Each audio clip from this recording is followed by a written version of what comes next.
good at keeping things organized, and I think that's a big reason why I am as successful as I am.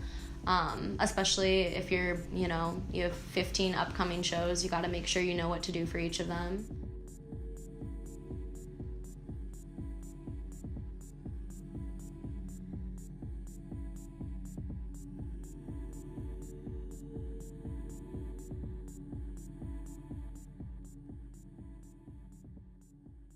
My name is Claire Post. I use they, them. I live in the David Bowie Memorial Co-op. The official name for that is Ellsworth.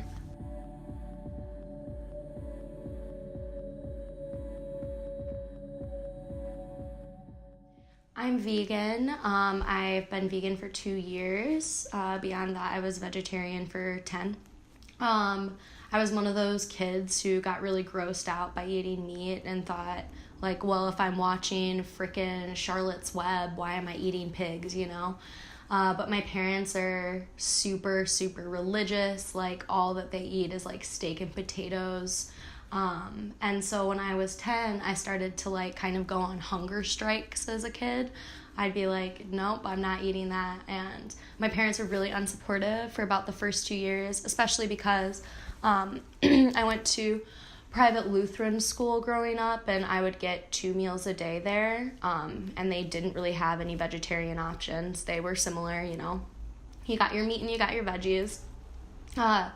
These hunger strikes went on for about 2 years, and I would get super sick trying to do it myself because I was a baby and I didn't really have the skill set to be able to cook for myself. So when I was 12 and finally got pretty sick, they decided to help me out and let me go vegetarian.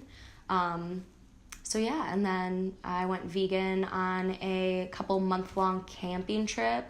I went on after my freshman year of college with 2 of my friends who are also vegan, and it just made more sense to kind of pool our resources in and do things together. So through cooking with them, 3 meals a day when we were camping, I learned how to eat vegan. I've lived in Bowie for 2 school years, but my first co-op was Howland House, which is the big blue one on MAC. So the cooperative living principles are kind of within the vein of housing as a human right. So although the student housing cooperatives don't necessarily use subsidized or rent or cheaper housing, that is definitely a big portion of cooperative living. Making sure that you live in a community with a diverse selection of people to get to learn from each other. I started off kind of getting into music through The Impact. I was actually music director over there at WDBM. Instead of go towards this radio route, definitely step more into concert promotion and production. I've been working for Fusion since I was like 18 or 19. I started with an internship, and my boss always says, like, he just can't get rid of me. I've been super into it. So now my title technically is production assistant.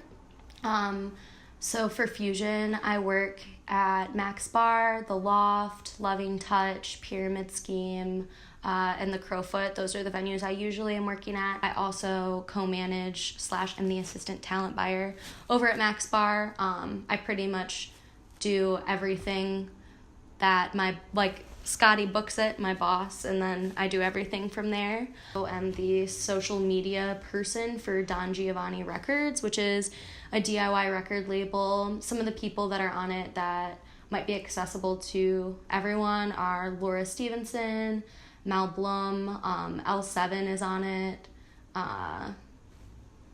Screaming Females, they actually headlined last year's 3 Stacks, which is super cool. Once I started working at The Impact and we had some present shows over at Max Bar and things like this. This was way before I was even involved. It seemed super cool.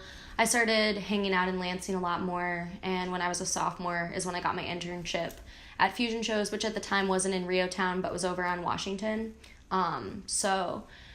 I definitely feel like Lansing is the reason that I stayed at MSU. It's an awesome community, and there's a lot of really cool music things happening here. I wouldn't necessarily say I identify with East Lansing or with MSU whatsoever. Like, I will have a degree from them, and that is amazing, but post Nassar, I really have no interest in carrying my identity as a Spartan whatsoever.